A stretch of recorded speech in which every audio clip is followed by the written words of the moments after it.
इस देश ने कई चुनाव देखे, लेकिन 2024 के चुनाव में नरेंद्र मोदी को लेकर उनके खिलाफ जिस तरह का झूठ बोला गया, जिस तरह का भ्रम फैलाया गया, बॉस वो देश ने शायद ही कभी देखा होगा। और आज नरेंद्र मोदी के खिलाफ विपक्ष के एक और महाझूठ ने प्राण त्याग दिए। भाई ये लोग कहे थे मोदी संविधान खत्म कर देंगे, नहीं हुआ ना। इन्होंने कहा था नरेंद्र मोदी आरक्षण खत्म कर देंगे, नहीं हुआ ना। वो झूठ तो मर ही गए, लेकिन आज एक और बड़ा झूठ मर गया। इस झूठ की उम्र करीब 2 से 3 महीने की थी। यह झूठ चुनाव के वक्त जबरदस्त फिट था, जबरदस्त हिट था। इस झूठ के सहारे इंडी गठबंधन ने जनता को खूब डराया, लेकिन आज जैसे ही कई राज्यों में उपचुनाव के लिए जनता ने वोट डाला, वैसे ही इस झूठ की सांसें भी उखड़ गई। क्योंकि लोकसभा चुनाव में इंडी अलायंस ने क्या झूठ माहौल बनाया था, आपको याद है? इन्होंने कहा था कि नरेंद्र मोदी अगर तीसरी बार चुनाव जीत गए, देश में कोई चुनाव ही नहीं होगा। अगर नरेंद्र मोदी फिर से चुनाव जीत जाएंगे तो तानाशाही पर उतर आएंगे। और यही डर दिखाकर जनता से कहा गया कि उनके पास यह वोटिंग का आखिरी मौका है। जनता को डर दिखाया गया कि अपने वोट को बचाने के लिए वोट कीजिए। कहा गया कि नरेंद्र मोदी जीते तो संविधान खत्म कर देंगे, चुनाव खत्म कर देंगे।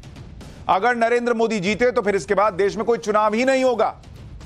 लेकिन आप देखिए कि नरेंद्र मोदी जीत भी गए, तीसरी बार प्रधानमंत्री भी बन गए, सरकार को महीना भर भी हो चुका और देश में चुनाव हो रहे हैं और आगे भी होते रहेंगे। लेकिन कोई पूछे इंडी अलायंस और इनके इकोसिस्टम से कि बॉस कितने झूठे हो यार, कितना झूठ बोले कि नरेंद्र मोदी अब चुनाव नहीं होने देंगे। चुनाव नहीं होने देंगे तो आज उपचुनाव के लिए वोट कैसे पड़े? आज जो उपचुनाव में के लिए वोटिंग हुई है और जो चुनाव आगे होने वाले हैं, उसकी विस्तार से बात करूंगा। केजरीवाल के साथ क्या हो रहा है यह भी बताऊंगा।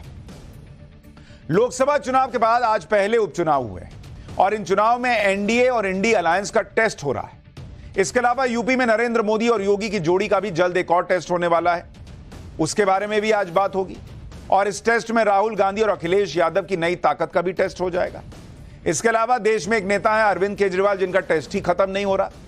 चुनाव से लेकर अदालत तक अरविंद केजरीवाल की अग्नि परीक्षा जारी है और कैसे जेल में बैठे केजरीवाल का सबसे बड़ा टेस्ट आज शुरू हो गया है, यह भी बताऊंगा।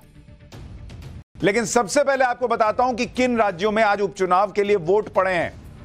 बंगाल की 4 सीटें, जिसमें रायगंज, रानाघाट, दक्षिण, बगदा और माणिकताला, ये 4 सीटें थी। हिमाचल प्रदेश की 3 सीटों पर आज वोटिंग हुई है, देहरा, हमीरपुर और नालागढ़। उत्तराखंड की 2 सीटें, बद्रीनाथ और मंगलौर। मध्य प्रदेश की 1 सीट है, अमरवाड़ा।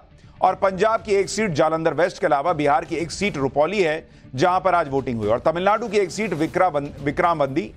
इन 13 सीटों पर आज वोटिंग हो गई। इसमें ज्यादा वो सीटें हैं जो विधायकों के सांसद बनने से खाली हुई हैं। 3 सीटें ऐसी हैं जहां विधायक के निधन के बाद उपचुनाव हो रहा है।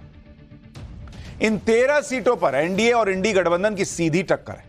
13 सीटों पर पिछली बार के नतीजे भी आपको बता देता हूं, ताकि आपको पता चले कि क्यों इसको टेस्ट कह रहा हूं मैं, कि क्या स्थिति है नहीं है पता चलेगा। 7 राज्य और 13 सीटें जिन पर आज वोटिंग हुई है, 13। इसमें पिछले बार का पिछला रिजल्ट क्या था? पिछला रिजल्ट जो रहा था इन सीट्स पर, वो ये था कि इंडी अलायंस को अगर आप देखेंगे तो 5 सीट आई थी। एनडीए को अगर आप देखेंगे तो 4 सीट आई थी। और इंडिपेंडेंट, निर्दलीय जो होते हैं, उन कैंडिडेट ने इसमें से 3 सीटें जीती थी और 1 सीट बीएसपी के खाते में गई थी। यह रहा था इन 13 सीटों का हाल। यानी इंडी अलायंस क्या अपनी 5 सीट बचा पाती है, बढ़ा पाती है? एनडीए 4 सीट बचा पाती है या बढ़ा पाती है, या फिर बीएसपी कुछ गेम करती है? यह सब देखने वाला लायक रहेगा। 13 सीटों पर हो रहे उपचुनाव में सबसे ज्यादा हलचल बंगाल में। बंगाल में चारों सीट जीतने के लिए बीजेपी और टीएमसी ने पूरा जोर लगा दिया है। बंगाल की जिन 4 सीटों पर वोटिंग हुई, उसमें से 3 सीटें ऐसी हैं जहां बीजेपी के विधायक पाला बदलकर टीएमसी में आ गए थे और लोकसभा चुनाव लड़ा था। हालांकि टीएमसी के 3 उम्मीदवार लोकसभा चुनाव हार गए, लेकिन टीएमसी ने पाला बदलकर आए नेताओं पर उपचुनाव में फिर से भरोसा जता दिया है। टीएमसी ने रायगंज सीट पर कृष्ण कल्याणी को मौका दिया है, जो साल 2021 में यहां से बीजेपी की टिकट पर जीते थे। इसी तरह रानाघाट दक्षिण सीट पर टीएमसी ने मुकुटमणि अधिकारी को उतारा है, जो साल 2021 में बीजेपी के टिकट पर चुनाव जीते। इसके अलावा माणिकताला सीट पर टीएमसी के विधायक साधन पांडे का निधन हो गया। उनकी जगह टीएमसी ने उनकी पत्नी को टिकट दिया है। लोकसभा चुनाव में मिली जीत से टीएमसी का मनोबल हाई है, लेकिन उपचुनाव में ऐसे कई फैक्टर्स हैं जो बीजेपी के पक्ष में जाते दिख रहे हैं। पहला फैक्टर यह है कि 4 में से 3 सीटों पर पिछली बार बीजेपी ने जीत हासिल की थी। दूसरा फैक्टर यह है कि बीजेपी से बगावत कर टीएमसी में गए तीनों पूर्व विधायक अभी लोकसभा चुनाव में हारे हैं। तीसरा फैक्टर यह है कि लोकसभा चुनाव में 3 विधानसभा क्षेत्रों में बीजेपी को अच्छी बढ़त हासिल हुई थी। अगर उपचुनाव में बीजेपी जीत गई तो यह न सिर्फ ममता बनर्जी के लिए बल्कि इंडी गठबंधन के लिए बड़ा झटका साबित होगा। बंगाल में चुनाव कराना अपने आप में एक चुनौती रही है। आज उपचुनाव में भी हिंसा की खबरें आ गई। मतलब चुनाव हो और बंगाल से हिंसा की खबर ना आए, ऐसा तो होता ही नहीं आजकल। बंगाल की बगदा सीट पर बीजेपी उम्मीदवार को कुछ लोगों ने घेर लिया, उनकी कार पर पत्थर मारकर हमला कर दिया। आप तस्वीर देखिए बॉस। बीजेपी के उम्मीदवार ने आरोप लगाया कि जब वो पोलिंग बूथ पर गए तो टीएमसी के कार्यकर्ताओं ने उन्हें घेर लिया और उन पर हमले की कोशिश की। उनकी गाड़ी पर पत्थर तक बरसाए गए। हालांकि टीएमसी ने इन आरोपों से इनकार कर दिया है और कहा है कि बीजेपी की यह अंदरूनी लड़ाई का नतीजा है। चुनाव आयोग ने इस मामले में स्थानीय प्रशासन से रिपोर्ट भी मांगी। बंगाल में चुनाव से पहले भी हिंसा की खबरें आई। बीजेपी ने आरोप लगाया कि रानाघाट दक्षिण विधानसभा में बीजेपी के पंचायत मेंबर के घर पर टीएमसी के 30 से 35 कार्यकर्ताओं ने हमला किया। बीजेपी ने बताया कि उनके पोलिंग एजेंट के घर पर आज सुबह तोड़फोड़ हुई, फायरिंग हुई और इसी तरह मंगलवार की रात को 30 से 35 नकाबपोश लोगों की भीड़ ने बीजेपी नेताओं के घर को टारगेट किया, वहां तोड़फोड़ की। टीएमसी ने इन सभी आरोपों से हमेशा की तरह इनकार किया है। बंगाल पुलिस ने बताया कि उसने इस घटना में कुछ लोगों को गिरफ्तार भी किया है। दरअसल आज जिन सीटों पर वोटिंग हुई है उसमें हिमाचल प्रदेश की सीटें भी बहुत इंपॉर्टेंट है। हिमाचल प्रदेश का उपचुनाव इसलिए इंटरेस्टिंग है क्योंकि वहां पर पहली बार सिटिंग सीएम ने अपनी पत्नी को चुनाव लड़वाया। सीएम सुक्खू की पत्नी कमलेश ठाकुर देहरा सीट से कैंडिडेट है, इसलिए उपचुनाव में सीएम सुक्खू की प्रतिष्ठा दांव पर लगी हुई है। हिमाचल में 3 विधानसभा सीटों के उपचुनाव की वोटिंग हुई है। इनमें देहरा, नालागढ़ और हमीरपुर की विधानसभा सीट शामिल है। ये तीनों सीटें निर्दलीय विधायकों को पिछले बार मिल गई थी जो बीजेपी में शामिल हो गए थे। वैसे उपचुनाव से सुक्खू सरकार को कोई खतरा नहीं है क्योंकि उनके 38 विधायक ऑलरेडी हैं और बीजेपी के 27 ही विधायक हैं। अगर कांग्रेस तीनों सीट हार भी जाती है तो सरकार के पास नंबर बने रहेंगे, लेकिन विपक्ष में बीजेपी की ताकत बढ़ जाएगी और फिर सरकार पर दबाव भी बनेगा। इतना ही नहीं, कांग्रेस पर भी प्रश्न चिन्ह खड़े होंगे कि अभी लोकसभा में हिमाचल की सारी सीटें गंवाई और उपचुनाव में भी अगर सीट चली गई तो बड़ी थूथू होगी। कांग्रेस के लिए चैलेंज यह है कि हिमाचल में लोकसभा चुनाव में उसे चारों सीट पर हार के बाद उपचुनाव में हर हाल में जीत हासिल करके दिखानी है, क्योंकि पिछले कुछ अरसे में हिमाचल की कांग्रेस सरकार में बहुत उथल पुथल हुई है और इसके कई विधायक बागी हो गए थे। उधर बीजेपी भी पूरा जोर लगा रही है कि उपचुनाव में 3 सीटें जीतकर और सीएम की पत्नी को चुनाव में हराकर वो विधानसभा में अपनी ताकत बढ़ाए, कांग्रेस की राज्य सरकार पर और दबाव बढ़ाए। भाई अगर मुख्यमंत्री की पत्नी हार गई तो मैसेज चला जाएगा कि सरकार को लेकर लोग क्या सोच रहे हैं। इसी तरह से उत्तराखंड की जिन 2 सीटों पर आज उपचुनाव के लिए वोटिंग हुई वो भी बहुत इंटरेस्टिंग है। इनमें एक सीट तो बद्रीनाथ की है जहां कांग्रेस जीती थी, लेकिन कांग्रेस के विधायक राजेंद्र भंडारी बीजेपी में शामिल हो गए थे, इस वजह से उपचुनाव हो रहा है। बद्रीनाथ की यह सीट इसलिए भी इंपॉर्टेंट है क्योंकि यहां बद्रीनाथ, चारधाम तीर्थ स्थान और जोशीमठ जैसे धार्मिक केंद्र हैं। बीजेपी चाहती होगी कि बद्रीनाथ की सीट जीतकर अयोध्या में हुई हार की कसर इंडी गठबंधन से निकाल ली जाए। इसी तरह से उत्तराखंड की दूसरी सीट मंगलौर, जहां पर उपचुनाव के लिए वोटिंग हुई है, वो भी बहुत इंपॉर्टेंट है। मंगलौर मुस्लिम बहुल सीट है जहां पर सबसे ज्यादा मुस्लिम वोटर हैं और इसके साथ दलित और जाट वोट भी प्रभावी भूमिका निभाते हैं। मंगलौर की सीट 2022 के चुनाव में बीएसपी के सरवत करीम अंसारी ने जीती। उनके निधन पर सीट खाली हुई और अब उपचुनाव हुआ है। बीएसपी ने यहां से करीम अंसारी के बेटे को टिकट दिया था और कांग्रेस ने पूर्व विधायक काजी निजामुद्दीन को टिकट दिया। बीजेपी ने मंगलौर की सीट पर एक पैराशूट कैंडिडेट करतार सिंह भडाना को उतारा जो हरियाणा के नेता हैं। बिहार में भी जबरदस्त मुकाबला है। यहां एक सीट पर उपचुनाव की लड़ाई नीतीश कुमार और तेजस्वी यादव के बीच साख की लड़ाई बन गई है। और रुपौली सीट पर आरजेडी ने फिर से बीमा भारती को उतारा है। बीमा भारती को आरजेडी ने लोकसभा चुनाव में टिकट दिया था, वही पूर्णिया में पप्पू यादव के खिलाफ लड़ने के लिए, और वहां निर्दलीय उम्मीदवार पप्पू यादव ने इनको हरा दिया था। रुपौली सीट पूर्णिया लोकसभा में ही आती है। यहां से पिछली बार बीमा भारती जेडीयू की टिकट पर चुनाव जीती थी, फिर जेडीयू को छोड़कर वो आरजेडी में चली गई और लोकसभा चुनाव लड़ा। कमाल की बात यह है कि चुनाव में बीमा भारती को हराने वाले पप्पू यादव उपचुनाव में बीमा भारती का समर्थन कर रहे हैं। जेडीयू ने रुपौली सीट से कलाधर प्रसाद को उम्मीदवार बनाया है, जो साल 2020 में रुपौली सीट पर निर्दलीय लड़े थे। लेकिन रुपौली में चुनावी लड़ाई में और एक ट्विस्ट है। इस सीट पर शंकर सिंह भी निर्दलीय उम्मीदवार के तौर पर लड़ रहे हैं। अब आप कहेंगे शंकर सिंह कौन है भाई? शंकर सिंह पूर्व विधायक है और साल 2020 में इस सीट से दूसरे नंबर पर थे। यानी इस सीट पर अब मुकाबला त्रिकोणीय हो गया है। 7 राज्यों के उपचुनाव के नतीजे तो शनिवार तक क्लियर हो जाएंगे। अगली बड़ी लड़ाई अभी यूपी में भी है, जहां 10 विधानसभा सीटों पर उपचुनाव होने हैं। इनमें मैनपुरी की करहल की सीट है, जो अखिलेश यादव के कन्नौज से सांसद बन जाने के बाद इस्तीफे से खाली है। इनमें अयोध्या की मिल्कीपुर है, जहां से विधायक रहे अवधेश प्रसाद अयोध्या का लोकसभा चुनाव जीत गए तो वो खाली हो गए। इनमें कानपुर की सीसामऊ सीट है, जो सपा के विधायक इरफान सोलंकी को एक मामले में सजा मिलने के बाद खाली हो गई। इसके अलावा मुरादाबाद की कुंदरकी सीट है, जहां से सपा के जियाउर रहमान विधायक थे, लेकिन वो लोकसभा चुनाव जीत गए। इसके अलावा अंबेडकर नगर की कटेहरी सीट है, जहां से सपा के लालजी वर्मा विधायक थे, जो अब अंबेडकर नगर के सांसद बन गए। 10 सीटों में मुजफ्फरनगर की मीरापुर सीट भी है, जहां से आरएलडी के चंदन चौहान विधायक थे, जो अब बिजनौर से सांसद हो गए। इसके अलावा फूलपुर की विधानसभा सीट है, जहां से बीजेपी के प्रवीण पटेल विधायक थे, जो अब सांसद बन गए। साथ ही मंझवा सीट पर भी उपचुनाव होना है। यहां से निषाद पार्टी के विधायक रहे विनोद बिंद अब भदोही से बीजेपी के सांसद हैं। इसके अलावा गाजियाबाद सदर सीट पर अतुल गर्ग विधायक थे, जिन्होंने बीजेपी के टिकट पर लोकसभा का चुनाव जीता है। अलीगढ़ की खैर सीट पर उपचुनाव होगा, जहां पर बीजेपी के विधायक रहे अनूप प्रधान हाथरस से सांसद चुने गए। उपचुनाव की इन 10 सीटों का गणित भी समझ लीजिए। इनमें 5 सीटें समाजवादी पार्टी के पास हैं, जिनमें करहल, मिल्कीपुर, कटेहरी, कुंदरकी और सीसामऊ की सीट है। 3 सीटें बीजेपी के पास हैं, गाजियाबाद सदर, खैर और फूलपुर। मंझवा की सीट बीजेपी के सहयोगी निषाद पार्टी के पास है और मीरापुर की सीट आरएलडी के पास थी, जो अब बीजेपी की सहयोगी है। यानी 5 सीटें इंडी गठबंधन के पास हैं, 5 सीटें बीजेपी और उसके सहयोगियों के पास हैं। यानी यहां भी मुकाबला कांटे का है और जबरदस्त लड़ाई देखने को मिलेगी। यह उपचुनाव यूपी के सीएम के लिए लोकसभा चुनाव में मिली हार से कमबैक करने का बड़ा मौका माना जा रहा है। इसलिए योगी आदित्यनाथ ने पूरी ताकत लगा दी है। उपचुनाव की कमान खुद सीएम योगी ने संभाल रखी है। सीएम योगी की मौजूदगी में बनी रणनीति के तहत 10 सीटों के लिए 16 मंत्रियों की टीम उतार दी गई है। खास तौर पर 2022 के विधानसभा चुनाव में समाजवादी पार्टी की जीती हुई सीटों पर यूपी सरकार में सीनियर मंत्रियों को जिम्मेदारी दी गई। जैसे मैनपुरी की करहल सीट की जिम्मेदारी कैबिनेट मंत्री जयवीर सिंह को दे दी गई है, जिन्होंने लोकसभा चुनाव में मैनपुरी सीट से डिंपल यादव के खिलाफ चुनाव भी लड़ा था। अयोध्या की मिल्कीपुर सीट की जिम्मेदारी यूपी के कैबिनेट मंत्री सूर्य प्रताप शाही और राज्य मंत्री मंकेश्वर शरण सिंह को सौंपी गई है।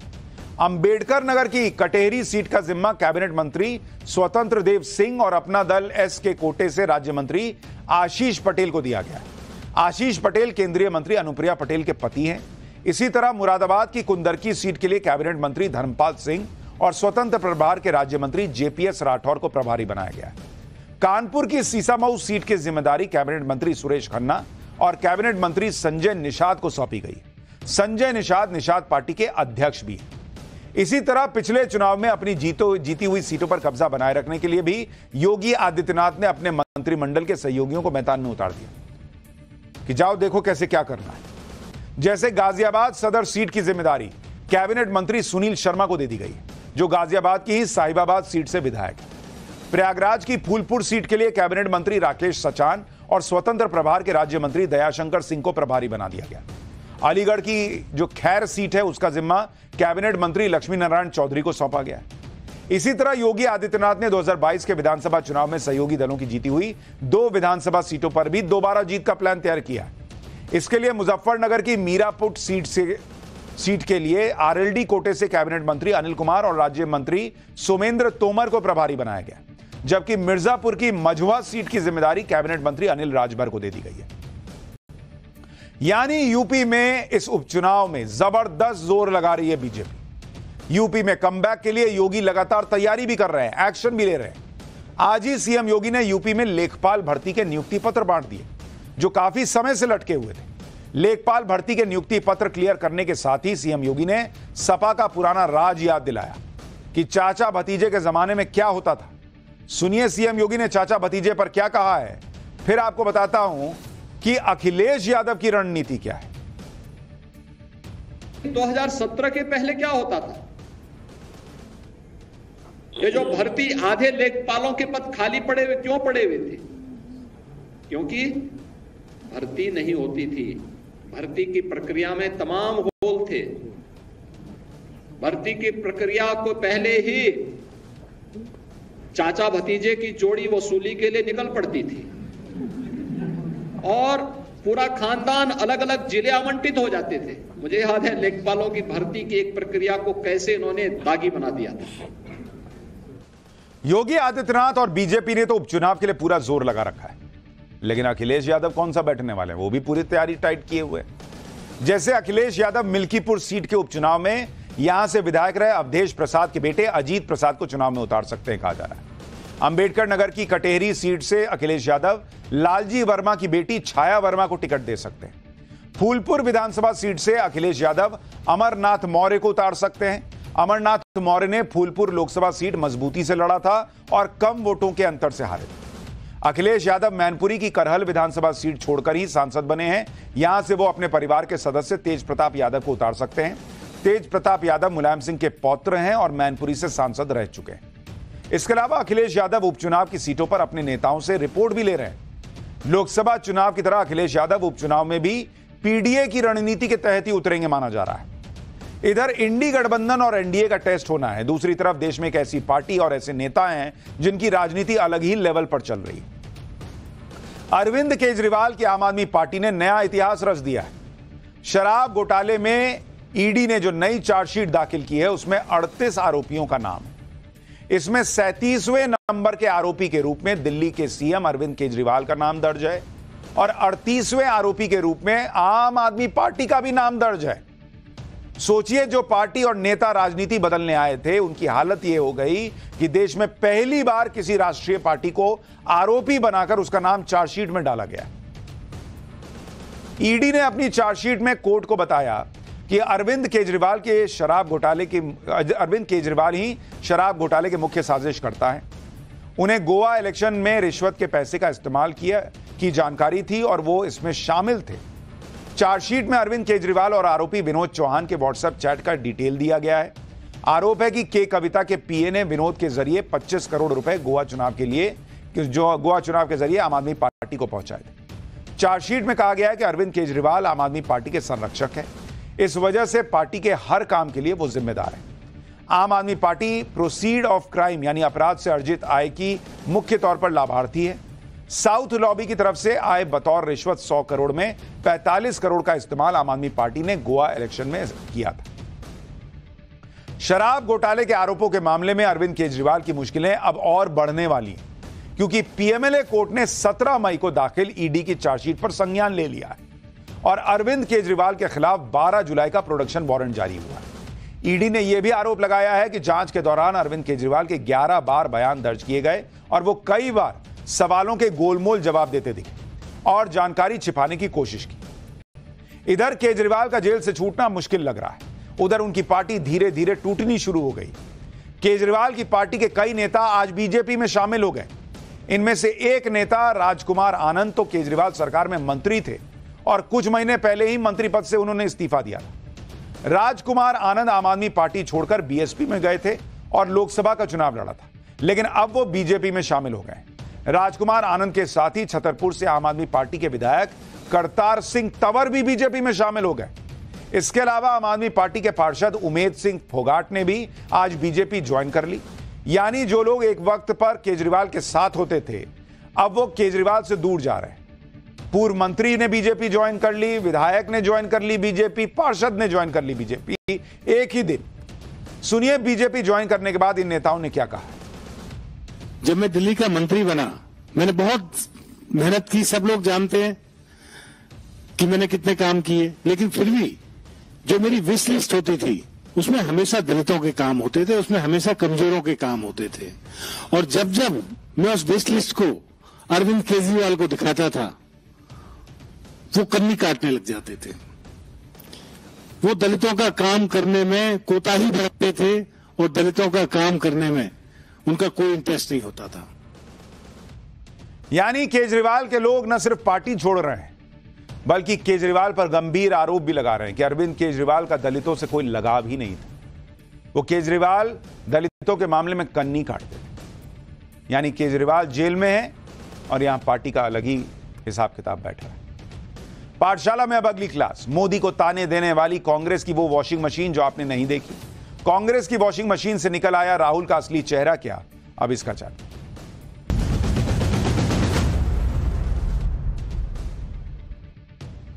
लोकसभा चुनाव में कांग्रेस को 99 सीटें मिली थी और ये 99 सीटें भी भयंकर तरीके से पीएम मोदी के खिलाफ नैरेटिव बनाकर हासिल हुई थी।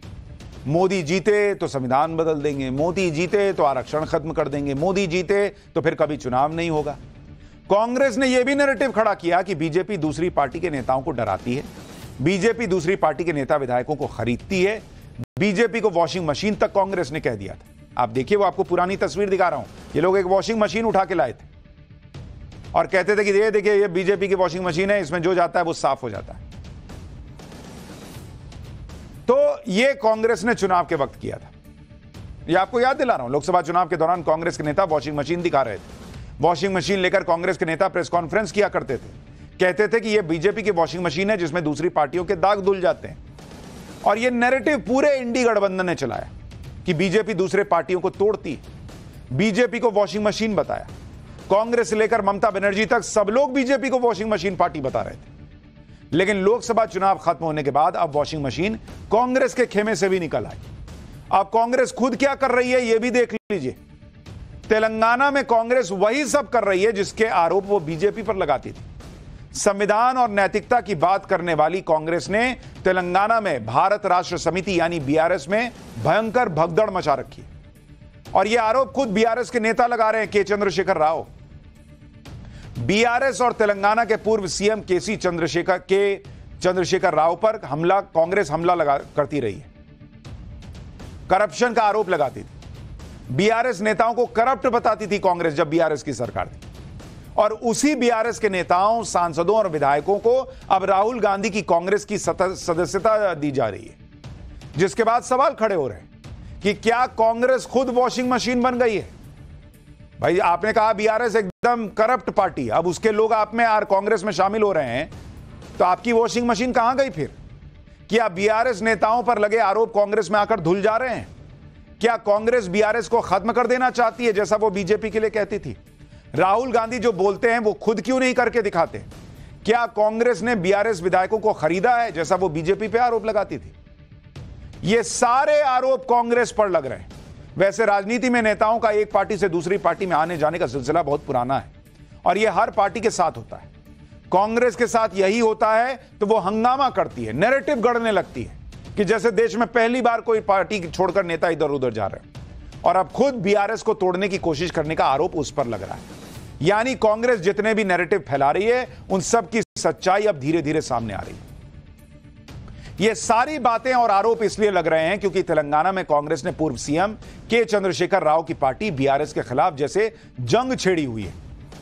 बीआरएस यानी भारत राष्ट्र समिति को बड़ा झटका तब लगा जब उसके राज्यसभा सांसद के केशव राव ने 3 जुलाई को कांग्रेस की सदस्यता ले ली। केशव राव के साथ उनकी बेटी और हैदराबाद की मेयर समेत कई नेता कांग्रेस में शामिल हो गए। राहुल गांधी और मल्लिकार्जुन खड़गे की मौजूदगी में केशव राव कांग्रेस में शामिल हुए, इनकी मौजूदगी में हुए। तब इन्होंने नहीं कहा कि अरे हम तो वॉशिंग मशीन नहीं रखते हैं बॉस, वॉशिंग मशीन बीजेपी के पास है, वहां जाइए। और राहुल गांधी बहुत खुश भी दिखाई दे रहे थे। कांग्रेस में शामिल होने के बाद केशव राव ने राज्यसभा की सदस्यता से इस्तीफा दे दिया। इसी तरह 5 जुलाई की रात को बीआरएस के 6 एमएलसी कांग्रेस में शामिल हो गए। बीआरएस के 6 विधान परिषद सदस्य 5 जुलाई को कांग्रेस में शामिल होने से पहले होटल में रुके हुए थे। उस समय तेलंगाना के सीएम रेवंत रेड्डी दिल्ली में थे और ये सभी रेवंत रेड्डी के आने का इंतजार कर रहे थे। लेकिन रेवंत रेड्डी को दिल्ली से आने में देर हो गई और वो देर रात हैदराबाद पहुंचे और उसके बाद बीआरएस के एमएलसी कांग्रेस में शामिल हो गए। लेकिन मजाल है कि पूरा इकोसिस्टम कांग्रेस से सवाल पूछ ले कि ये कौन सी वॉशिंग मशीन राहुल गांधी निकाल कर लाए हैं। उनका काम है, राहुल गांधी ने बोला बीजेपी के पास वॉशिंग मशीन है, हां वॉशिंग मशीन सिर्फ बीजेपी के पास है। अब कांग्रेस की वॉशिंग मशीन पे कौन चर्चा करेगा? तेलंगाना विधानसभा चुनाव के बाद से अब तक बीआरएस के कितने नेता कांग्रेस में शामिल हो चुके हैं, सुनते जाइए। के केशव रेड्डी पूर्व सांसद गए कांग्रेस में। डी नागेंद्र विधायक थे, के श्रीहरि विधायक थे, टी वेंकटराव विधायक, पी श्रीनिवास रेड्डी विधायक, संजय कुमार विधायक, काले यादव विधायक, ये सब कांग्रेस में आ गए। Bhanu Prasad MLC, Basavaraj Saraiah MLC, Sandeep Vitthal MLC, MS Prabhakar MLC, Egge Mallesham MLC, B Dayanand MLC, Ranjit Reddy BRS नेता, सुनीता महेंद्र रेड्डी बीआरएस नेता। बॉस लाइन लगी हुई है। बीआरएस को पता नहीं चल रहा है कि आज रात में सो रहे हैं, सुबह उठेंगे तो कौन नेता कांग्रेस में मिलेगा। यह हाल है। मतलब कांग्रेस ने तेलंगाना में वॉशिंग मशीन नहीं, बड़ी वाली वॉशिंग मशीन चला रखी है कि तुम भी आओ, तुम भी आओ। बीआरएस के कार्यकारी अध्यक्ष केटीआर कांग्रेस पर आरोप भी लगा रहे हैं कि कांग्रेस हाईकमान की सहमति से रेवंत रेड्डी ये सब कर रहे हैं। केटीआर सवाल पूछ रहे हैं कि कांग्रेस ने उनके विधायकों को कितने करोड़ देकर खरीदा है। सुनिए केटीआर को, फिर बताऊंगा कि किसने राहुल गांधी को ऑस्कर देने की डिमांड कर दी है। Telangana CM gets the nod of AICC to induct more BRS MLAs। मतलब AICC की अनुमति से, AICC की सहमति से, AICC की इंकरेजमेंट से आज तेलंगाना चीफ मिनिस्टर जो भी कांड कर रहे हैं ये उनकी सहमति से हो रहा है। 50 करोड़ अगर कर्नाटक में दिए जाते हैं एक एमएलए बदलने के लिए, जो कि सिद्धरामैया जी का कहना है, मेरा नहीं, तो अब तेलंगाना में कितना पैसा दे रहे हो? एक एक एमएलए खरीदने के लिए कितना पैसा दे रही है कांग्रेस पार्टी? 50 दे रही है, 100 करोड़ दे रही है, कितना मिल रहा है ये एमएलए को, ये भी बताना पड़ेगा। बात इतनी भर नहीं है कि कांग्रेस बीआरएस के नेताओं को अपनी पार्टी में शामिल करा रही है। यहां कांग्रेस का दोहरा रवैया भी सामने आ रहा है। कांग्रेस की कथनी और करनी में क्या अंतर है, वो दो मुद्दों से आपको बताता हूं। कांग्रेस के घोषणा पत्र में लिखा है कि वो संविधान में संशोधन करेंगे जिससे दल बदल करने वाले अपने आप अयोग्य हो जाएंगे, लेकिन कांग्रेस इसके ठीक उल्टे काम कर रही है और अब तक बीआरएस के 25 नेताओं को कांग्रेस में शामिल करवाया है। 25 बॉस। अब कांग्रेस का वॉशिंग मशीन कितनी ताबड़तोड़ तरीके से काम कर रहा है, कोई सवाल पूछेगा? लोकसभा में नेता प्रतिपक्ष के मुद्दे पर कांग्रेस ने कहा कि 10 साल तक नेता प्रतिपक्ष का ना होना दुर्भाग्य है, और अब तेलंगाना के डिप्टी सीएम बीआरएस से नेता प्रतिपक्ष लेने का इशारा कर रहे हैं। यानी जो बड़े बड़े दावे राहुल गांधी करते थे वो अब सिर्फ दावे थे, उनका कांग्रेस की राजनीति से कोई मतलब नहीं। और इसलिए बीआरएस कह रही है कि राहुल गांधी गजब की एक्टिंग करते हैं। एक तरफ संविधान लहराते हैं, दूसरी तरफ बीआरएस को तोड़ने की कोशिश कर रहे हैं। राहुल गांधी को तो ऑस्कर मिलना चाहिए, ये बीआरएस के नेता कह रहे हैं। सुनिए बीआरएस के नेता को, फिर दल बदल पर कांग्रेस का इतिहास भी बताऊंगा। जो लोग वॉशिंग मशीन लहरा रहे थे चुनाव में, उनका वर्तमान वॉशिंग मशीन का नहीं है, उनका इतिहास भी वॉशिंग मशीन का है। वो इतिहास भी याद दिलाऊंगा, पहले अभी वाली बात सुनिए। एक तरफ आप बताते हो, कहते हो कि अगर हम जीत के आते हैं इंडिया अलायंस तो इमीडिएटली हम 10 शेड्यूल को अमेंड करेंगे और जो भी एमएलए दल बदलेगा उसका ऑटोमेटिक डिस्क्वालिफिकेशन हो जाएगा। पर सेम स्टेज पे आप 3-3 बीआरएस एमएलए को बिठा के अगर एक्टिंग करते हो तो ये तो ऑस्कर लेवल एक्टिंग हो गई ना। इसलिए मैं कहता हूं राहुल जी को नेक्स्ट ऑस्कर अवार्ड मिलनी चाहिए, और नाटू को मिला था इससे पहले, इस बार ऑस्कर को नॉमिनेट करना चाहिए राहुल गांधी जी को। तेलंगाना में सीएम रेवंत रेड्डी कांग्रेस जिस तरह से बीआरएस विधायकों और विधान परिषद सदस्यों को कांग्रेस में शामिल करवा रहे हैं, उसके पीछे कांग्रेस की रणनीति क्या है यह भी देखिए। तेलंगाना विधानसभा चुनाव में कांग्रेस को 64 सीटें मिली थी और बीआरएस को 39 119 सदस्यों वाली विधानसभा में बहुमत का आंकड़ा 60 का है। तेलंगाना में कांग्रेस ने सरकार बनाई, लेकिन विधायकों के टूटने का डर भी था। शायद इसलिए अब कांग्रेस बीआरएस विधायकों को अपने साथ लाकर नंबर बढ़ा रही है। इसी साल सिकंदराबाद छावनी सीट पर उपचुनाव में कांग्रेस जीती थी। अब बीआरएस के 6 विधायकों के आने से कांग्रेस की संख्या 71 तक चली गई। बीआरएस का कहना है कि वो दल बदल करने वाले विधायकों को अयोग्य घोषित करने के लिए विधानसभा स्पीकर से लेकर राष्ट्रपति और सुप्रीम कोर्ट तक जाएंगे। यानी आने वाले समय में तेलंगाना में यह मुद्दा सेंटर पॉइंट रहेगा। तेलंगाना के अलावा भी कई राज्यों में दूसरे दलों के नेता कांग्रेस में शामिल हुए। इसी साल अप्रैल में हरियाणा में जेजेपी के विधायक समेत 50 नेता कांग्रेस में शामिल हुए, लेकिन यह कोई वॉशिंग मशीन हुई बॉस। इसी साल मार्च में कर्नाटक में मंत्री रहे बीजेपी नेता और 2 पूर्व विधायक कांग्रेस में शामिल हुए, लेकिन किसी ने कांग्रेस से नहीं पूछा कि आपकी वॉशिंग मशीन बॉस कहां से आई। मार्च 2024 में ही झारखंड बीजेपी विधायक ने कांग्रेस ज्वाइन की थी। लेकिन इकोसिस्टम इसको वॉशिंग मशीन की धुलाई नहीं मानता। मई 2024 में हरियाणा में 3 निर्दलीय विधायकों ने बीजेपी सरकार से समर्थन वापस लिया और कांग्रेस में चले गए। पिछले साल सितंबर में मध्य प्रदेश में 3 बीजेपी नेताओं ने कांग्रेस ज्वाइन की, लेकिन कांग्रेस ज्वाइन करना राजनीतिक पुण्य का काम है, बीजेपी ज्वाइन करने के लिए वॉशिंग मशीन लगती है। यह है नैरेटिव।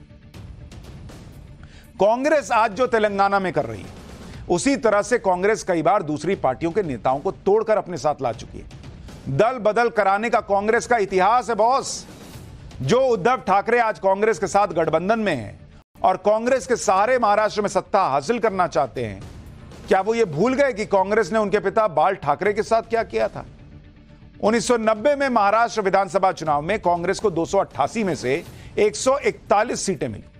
महाराष्ट्र में कांग्रेस आराम से बहुमत की सरकार चला रही थी, लेकिन 1991 में शिवसेना के तत्कालीन नेता छगन भुजबल ने 16 विधायकों के साथ पार्टी तोड़ दी।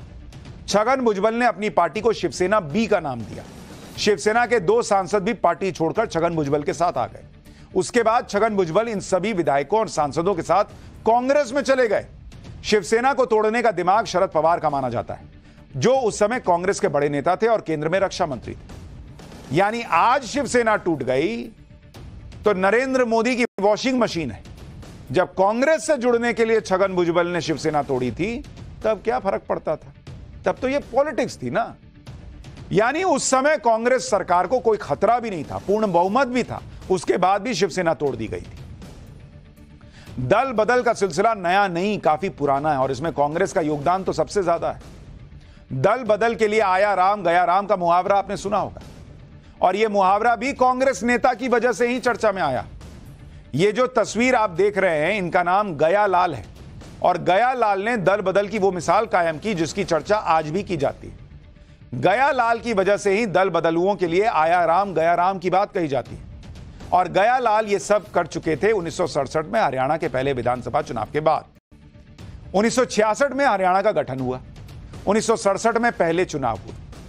1967 के चुनाव में कांग्रेस को 81 में से 48 सीटें मिली, जनसंघ को 12 और स्वतंत्र पार्टी को 3 सीट मिली। चुनाव में 16 निर्दलीय भी जीतने में सफल रहे। कांग्रेस के भगवत दयाल शर्मा मुख्यमंत्री बने। 10 दिन के अंदर ही कांग्रेस के 12 विधायकों ने पार्टी छोड़ दी। कांग्रेस के 12 विधायकों ने हरियाणा कांग्रेस नाम से पार्टी बनाई। इन विधायकों में गयालाल भी शामिल थे, जो हसनपुरा से विधायक थे। बाद में ये सभी जनसंघ और स्वतंत्र पार्टी के साथ यूनाइटेड फ्रंट में चले गए। यूनाइटेड फ्रंट में जाने के कुछ देर बाद ही गयालाल कांग्रेस में वापस आ गए, लेकिन 9 घंटे के बाद ही गयालाल वापस यूनाइटेड फ्रंट में चले गए। कुछ दिन बाद गयालाल फिर से कांग्रेस में शामिल हो गए। कांग्रेस के तत्कालीन नेता राव बीरेंद्र सिंह गयालाल को चंडीगढ़ लेकर आए। वहां राव बीरेंद्र सिंह ने ही कहा कि गया राम अब आया राम है। तो ये जो आप सुनते हैं कि गया राम आया राम, ये कांग्रेस के गया राम जी की वजह से आया है। ये तो हाल हुआ करता था नेताओं का, जो दिन में कपड़े के हिसाब से पार्टी चेंज किया करते थे। आपको कांग्रेस के दौर में दल बदल का वो इतिहास भी बताता हूं जो आपको हैरान कर देगा। ये लोग वॉशिंग मशीन की बात करते हैं। 1967 से 1972 तक देश में कांग्रेस की सरकार थी। इस दौरान सांसद विधायकों के दल बदलने की 4000 घटनाएं हुई, 4000।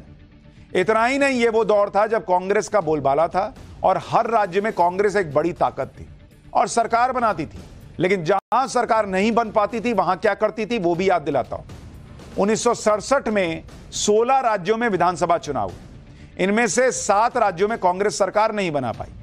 उड़ीसा, केरल, पंजाब, बिहार, राजस्थान और पश्चिम बंगाल के अलावा यूपी। इन 7 राज्यों में गठबंधन की सरकारें बनी थी।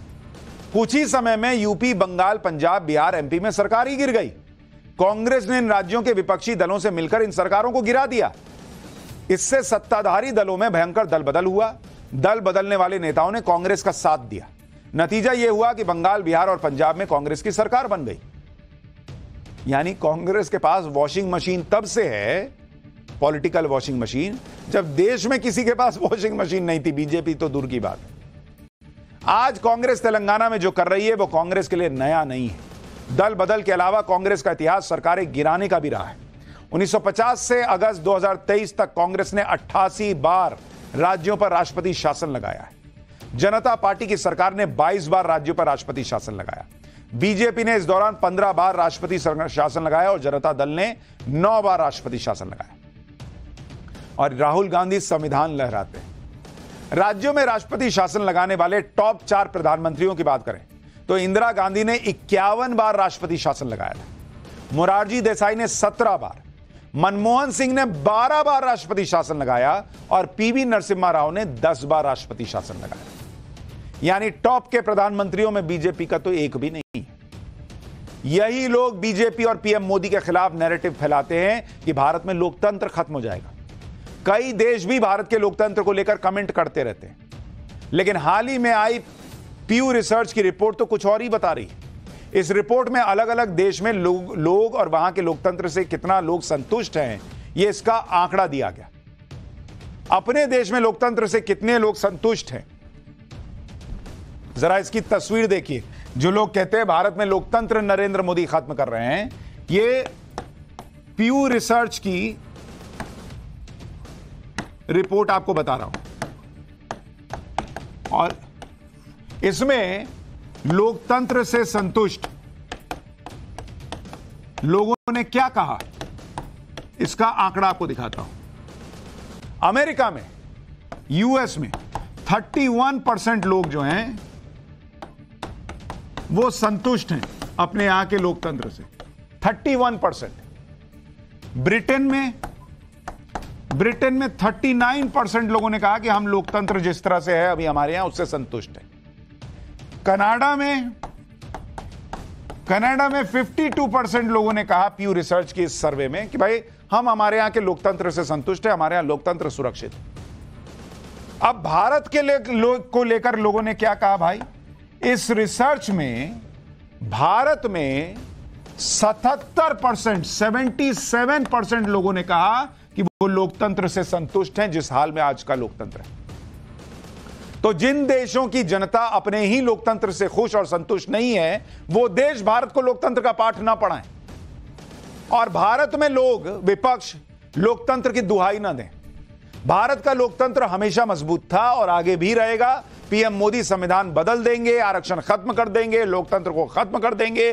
कांग्रेस और इंडी गठबंधन के इस झूठे नैरेटिव की हवा निकलनी शुरू हो गई। और आपको सवाल पूछने चाहिए इंडी गठबंधन के नेताओं और उनके इकोसिस्टम से कि बॉस क्या क्या बोले आप। न संविधान खत्म हुआ, न आरक्षण खत्म हुआ, न चुनाव खत्म हुआ। ये उपचुनाव कैसे हो रहा है अगर नरेंद्र मोदी चुनाव खत्म करने वाले थे? और आप तो कहते थे लोकतंत्र खतरे में है।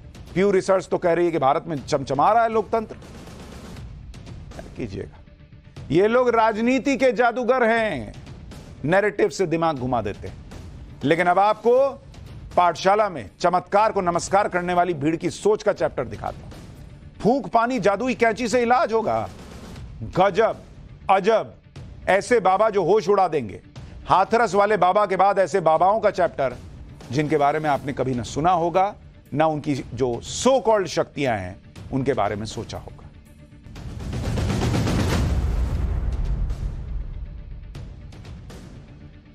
यूपी के हाथरस में बाबा नारायण साकार हरि के सत्संग में मची भगदड़ और 100 से ज्यादा लोगों की मौत के बाद से बाबाओं की खूब चर्चा हो रही। हाथरस वाले बाबा नारायण साकार हरि अपने आश्रम में लगे हैंडपंप के पानी से भक्तों के इलाज का दावा करते थे। अब इसी तरह के चमत्कार का दावा करने वाले कई बाबा चर्चा में आ गए। कोई बाबा वाइब्रेशन करते हुए फूंक मारकर बीमारी दूर करने की बात कह रहा है, कोई बोतल में भरे पानी से लाइलाज बीमारी दूर भगाने की बात कर रहा है, और ऐसे भी बाबा हैं जो हवा में जादुई कैंची चलाकर पथरी का ऑपरेशन करने की बात कर रहे हैं। मतलब कैंची हवा में चलेगी, पथरी का इलाज अंदर हो जाएगा। और हैरानी वाली बात यह है कि इन सभी बाबाओं के दरबार में बड़ी संख्या में लोगों की भीड़ जुटती है, जैसा कि हाथरस में बाबा नारायण साकार हरि के सत्संग में जुटी थी। आज पाठशाला में चमत्कार का दावा करने वाले ऐसे ही कुछ बाबाओं के बारे में आपको बताता हूं। सबसे पहले बात गुजरात वाले वाइब्रेशन बाबा की। यह तस्वीरें गुजरात के पंचमहल में सजे वाइब्रेशन बाबा के दरबार की है। बाबा स्टेज पर ढेर सारे फूलों की सेज पर बैठे नजर आ रहे हैं। इस दौरान बाबा वाइब्रेट करते हुए कभी अपनी गर्दन घुमा रहे हैं, कभी जीभ बाहर निकाल रहे हैं। इस दौरान लोग बाबा पर फूल बरसाते हुए नजर आ रहे हैं। ये देखिए बाबा हैं, फूलों की ऐसी बारिश हो रही है कि देखते ही देखते बाबा गर्दन तक फूलों से ढक जाते हैं। अभी तो कमर तक दिख रहे हैं। वाइब्रेशन बाबा के दरबार में बड़ी संख्या में लोगों की भीड़ जुटी नजर आ रही। वाइब्रेशन बाबा ने गुजरात में पंचमहल में एक आदिवासी इलाके में अपना आश्रम बनाया हुआ है, जहां पूरे हफ्ते उनका दरबार लगता है। लेकिन मंगलवार और रविवार को सबसे ज्यादा भक्तों की भीड़ आश्रम में जुटती है। वाइब्रेशन बाबा के नाम से मशहूर बाबा भरत माड़ी का यह दावा है कि उन पर देवी मां की कृपा है, जिसकी मदद से वो किसी भी तरह के दर्द को सही कर देते हैं। टाइम्स नाउ न भारत की टीम इसका सच जानने के लिए बाबा के आश्रम पहुंची। सुनिए बाबा ने इलाज करने के दावे पर क्या कहा, फिर आपको वाइब्रेशन बाबा के दरबार की एक और हैरान करने वाली तस्वीर दिखाता हूं। मैंने माता जी को अर्जी लगाई थी कि जो सामने से पब्लिक आएगी तो आएगी, उसको पता कैसे चलेगा और मेरे को कैसे पता चलेगा। तो मैंने माता जी को अर्जी लगाई, तो माता जी अर्जी के मुजब हमको प्रेरणा हुई।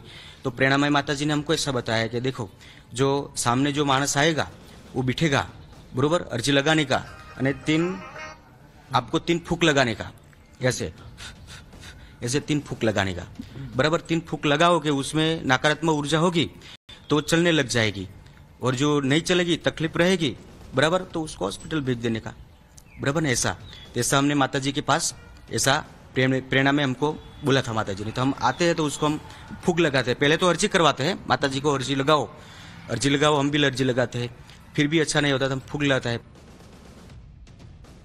वाइब्रेशन बाबा के दरबार की एक और तस्वीर देखिए, जिसमें बाबा एक चूल्हे पर रखी कढ़ाई से तेल निकालकर मुंह धोते हुए नजर आ रहे हैं। ये देखिए, अब इसे आस्था कहें या अंधविश्वास, लेकिन बाबा का दावा है कि खौलते तेल की कढ़ाई में हाथ डालने के बावजूद उनका हाथ नहीं जलता, उस तेल से मुंह धोने के बावजूद उनका मुंह नहीं जलता। और इसे देखने के लिए बाबा के दरबार में पहले चूल्हे पर कढ़ाई में तेल गर्म किया जाता है, पहले तेल में पूरी डाली जाती है, और जब तेल गर्म हो जाता है तो बाबा उस तेल से अपना मुंह धोते हैं। भाई कोई देख के ऐसा कर मत लीजिएगा।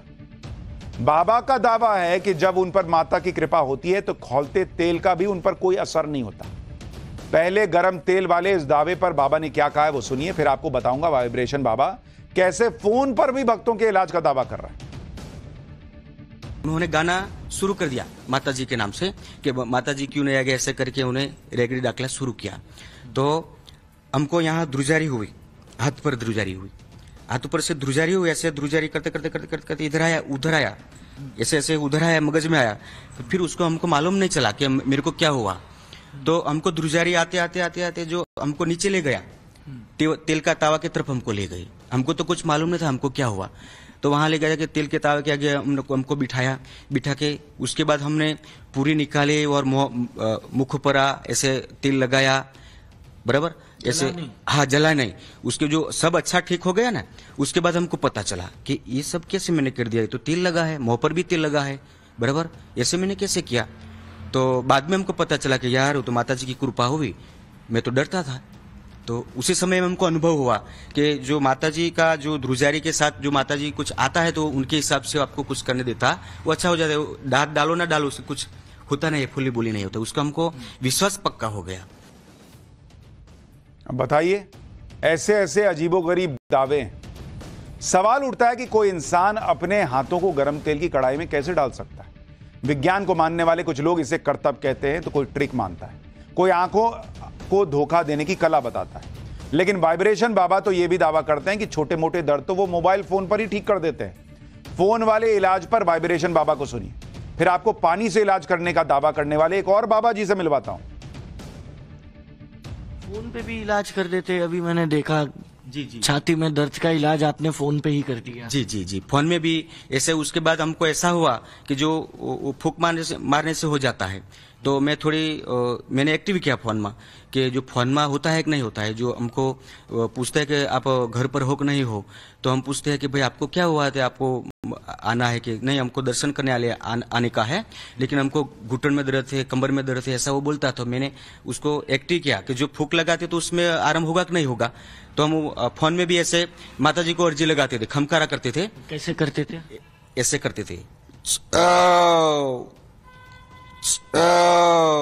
फिर बाद उसको हम उनको पूछते थे आपको आराम हुआ है, तो सामने से आवाज आता है हाँ हमको अच्छा हो गया। गजब ही चल रहा है। वाइब्रेशन बाबा की ही तरह यूपी के बरेली वाले बाबा की भी इन दिनों खूब चर्चा हो रही है। इनको लोग पानी वाले बाबा के नाम से भी जानते हैं। पानी वाले बाबा का असली नाम ओमेंद्र चौहान है और ये पानी से लाइलाज बीमारियों को ठीक करने का दावा कर रहा है। बरेली में पानी वाले बाबा के मनोना धाम में कैसे लोगों की भीड़ जुट रही है वो भी देखिए। दरबार में पहुंचे लोगों को हाथों में पानी की बोतल नजर आ रही है और दावा किया जाता है कि बाबा बोतल के पानी से ही लोगों का इलाज कर देते हैं। पानी वाले बाबा किस तरह अपने आश्रम में पहुंचे लोगों का इलाज करते हैं, इसका सच जानने के लिए टाइम्स नाउ भारत की टीम बरेली में पानी वाले बाबा के मनोना धाम पहुंची। ग्राउंड जीरो से हमारे सहयोगी की रिपोर्ट देखिए, फिर बताऊंगा पानी से लाइलाज बीमारियों के इलाज के दावे पर पानी वाले बाबा क्या कह रहे हैं। मनोना धाम में भक्तों का इलाज कैसे होता है ये आपको दिखाते हैं। देखिए ये आचार्य जी पहुंचे हैं महाराज जी, और यहाँ देखिए ये पानी जो आपको दिखाई दे रहा है, इसी पानी को यहाँ पर पिलाया जाता है और इसी तरीके से पानी पिलाकर पानी के छींटे देकर जो है वो इलाज किया जाता है। देखिए मंत्र पढ़ के ये पानी में फूका जा रहा है और ये बच्चे को पानी जो है वो पिलाया जा रहा है, और ऐसा दावा है कि इस पानी को पीने से जो बीमार मरीज हैं, जो बच्चे हैं, वो ठीक हो जाते हैं। और हर दिन इस तरीके से भीड़ आती है और सिर्फ ये पानी पीने के लिए यहाँ पर जो है वो पहुंचते हैं। और देखिए यहाँ पे ये पानी जो है वो किस तरीके से पिलाया जा रहा है, और भक्त को देखिए जहाँ पे समस्या है, दिक्कत है, उसको टच करते हैं और ऐसा दावा है कि जो मरीज है वो ठीक हो जाएगा। देखिए यहाँ पर एक छोटा बच्चा भी है, ये पूरा परिवार आया हुआ है और ये देखिए बच्चे को पानी पिलाया जा रहा है और इसी तरीके से फूंक के पानी पिलाते हैं। और ऐसा कहते हैं कि जो भी यहाँ पर इस तरीके से आएगा, जिसको पानी पिलाया जाएगा, वो ठीक हो जाएगा, उसको किसी तरीके से दिक्कत नहीं होगी। और ये मनोना धाम की मान्यता है। देखिए यहाँ पर तमाम क्या दिक्कत थी आपको? मुझे जी एक तो एक काम करने का था, पूरा एक कमर से उठा बैठा नहीं जाता, कमर से उठा बैठा नहीं जाता, कमर बेकार है। कौन बताया आपको मनोना धाम के बारे में आने की? हमने बहुत सुनी है, एक वहाँ से आए राजस्थान से, उनके फेफड़े बेकार थे, तो यहाँ आकर के फेफड़े सही हो गए दोनों। तो पानी पिला के इलाज का दावा हो रहा है। बाबा जी जिन्होंने पानी पिया वो तो बैठे ही हुए हैं, कहां बैठ उठ पा रहे।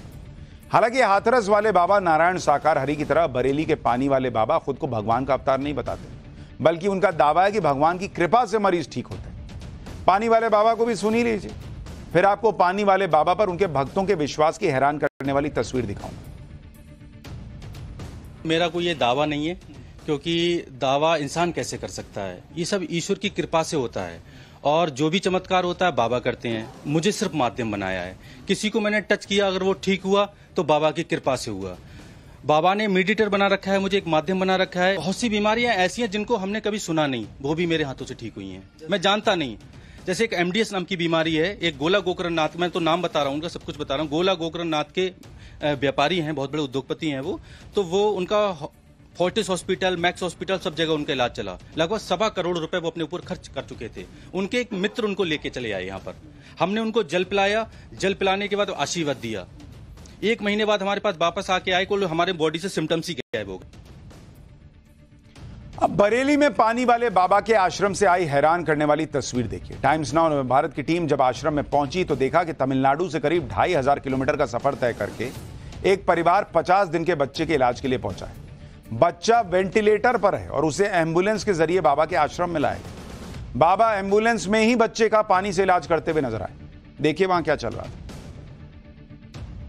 देखिए वेंटिलेटर में कैसे इलाज होता है आपको दिखाई देगा। देखिए यहाँ पर ये वेंटिलेटर में पेशेंट आया है और यहाँ देखिए एक छोटे बच्चे को इस तरीके से पानी पिलाया जा रहा है। और ये देखिए यहाँ पर जो पाइप के ड्रिप है उसमें से यहाँ देखिए पानी डाला जा रहा है और ऐसा कह रहे हैं कि भाई ये ठीक हो जाएंगे इस पानी को पीने से। देखिए यहाँ पे ये पेशेंट आया हुआ है एम्बुलेंस के अंदर की, ये विजुअल आप देख रहे हैं। और देखिए यहाँ पर जो यहाँ के महाराज है पीठाधीश्वर, वो बैठे हुए हैं और सामने जो पेशेंट है, छोटा बच्चा आपको नजर आएगा। ये देखिए नाक में ऑक्सीजन लगा हुआ है, कई सारी पाइप्स लगी हुई हैं और ये देखिए यहाँ पर इसी पाइप से इंजेक्शन के जरिए ये देखिए यहाँ पर ढक्कन से पानी डाला जा रहा है।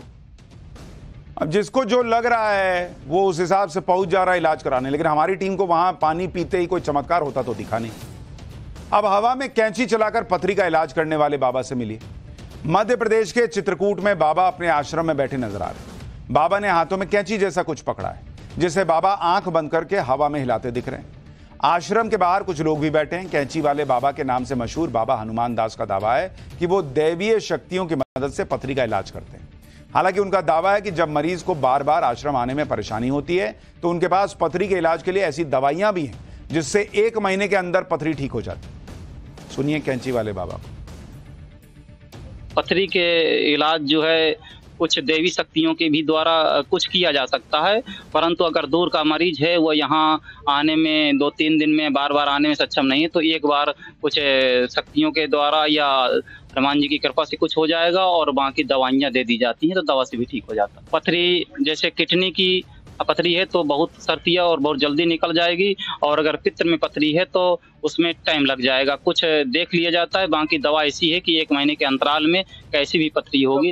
हाँ, अगर रिपोर्ट उसमें जांच करवा के अगर कोई आ रहा है तो 1 महीने में लगभग 10 mm तक की पित्त की पथरी निकल जाएगी। यानी ऐसे ऐसे बाबा हों तो भैया डॉक्टर फिर क्या ही करेंगे, अस्पताल किस लिए हैं फिर। देखिए, भारत ऋषि मुनियों, सिद्ध पुरुषों और तपस्वियों का देश माना जाता है। सदियों से हमारे यहाँ लोग ऋषियों और सिद्ध पुरुषों को मानते आए। उनकी आध्यात्मिक और धार्मिक सिद्धि से लोगों को बड़ी आस रही है। यह अपनी अपनी आस्था का मामला है, इसलिए हम किसी बाबा के दावे पर सीधे सीधे ये तो नहीं कह रहे कि भैया एकदम ही गलत है क्योंकि हमने उसको चेक नहीं किया। लेकिन हम लोगों से अपील कर रहे हैं कि आंख मूंद कर किसी भी दावे को सच नहीं मान लेना चाहिए और ना ही उसे सही ठहराया जाना चाहिए। जरूरत है आस्था और अंधविश्वास में फर्क करने की, चिकित्सा और चमत्कार को अलग अलग नजरों से देखने की। ऐसे बहुतेरे बाबा हैं, किसी भी बाबा पर आंख मूंदकर विश्वास मत कीजिए। बाकी आपकी अपनी सोच है, समझ है, वो हम आप पर छोड़ते हैं। पाठशाला में अब बात आधे हिंदुस्तान पर आई मुसीबत की। बाढ़ बारिश का तबाही मीटर नहीं देखेंगे तो पछताएंगे।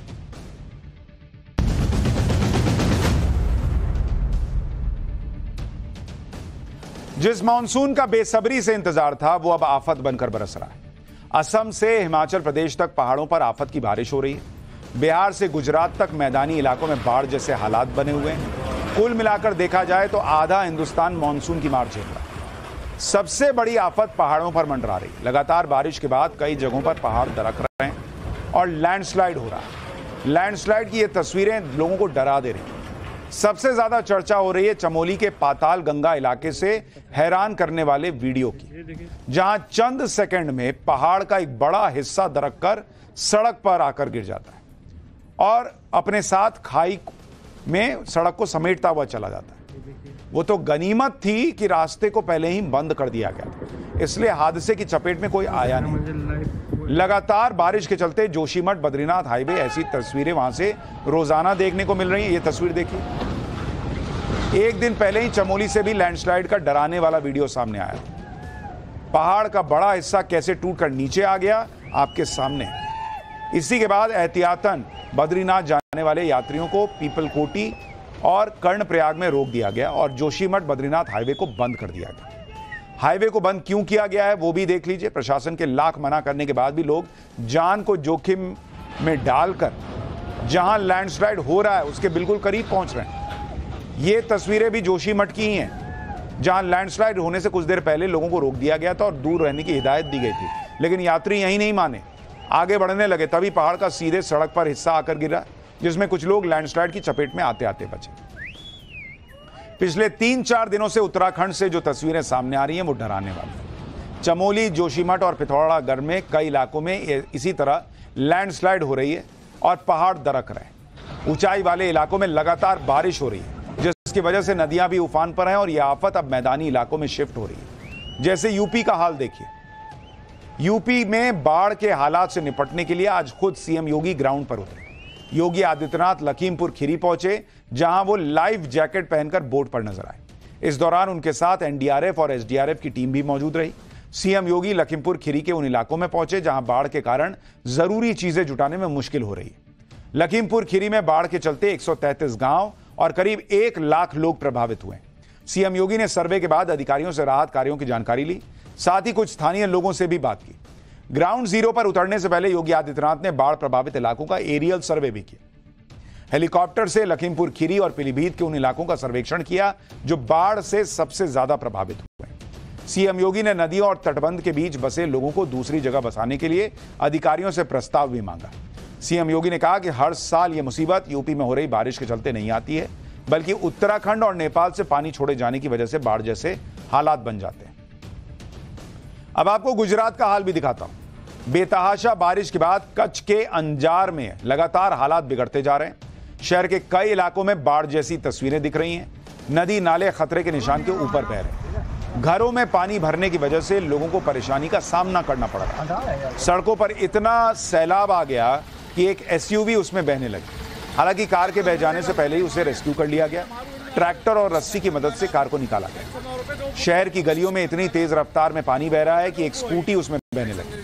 कुछ लोगों ने हिम्मत दिखाई और स्कूटी को निकाल लिया। और ये देश के अलग अलग हिस्सों से लगभग ऐसी ही तस्वीरें आ रही हैं। अब इस आफत पर ब्रेक लगेगा या नहीं। और इस वक्त बड़ी खबर आ रही है, राहुल गांधी विदेश यात्रा पर रवाना हो गए हैं। 13 जुलाई को भारत वापस लौटेंगे राहुल गांधी और 14 जुलाई को महाराष्ट्र जाएंगे।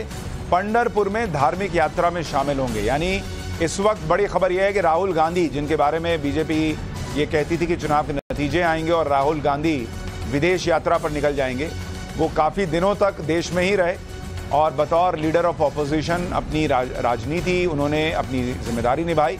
और अब आज वो विदेश यात्रा पर निकल गए हैं। पहले कहा जा रहा था कि 14 तारीख को पंढरपुर में कार्यक्रम है, उसके बाद वो जाएंगे, लेकिन अब खबर आ रही है कि वो आज विदेश यात्रा पर निकल गए हैं। 13 जुलाई को वो वापस लौटेंगे और फिर 14 तारीख को इस कार्यक्रम में शामिल होंगे।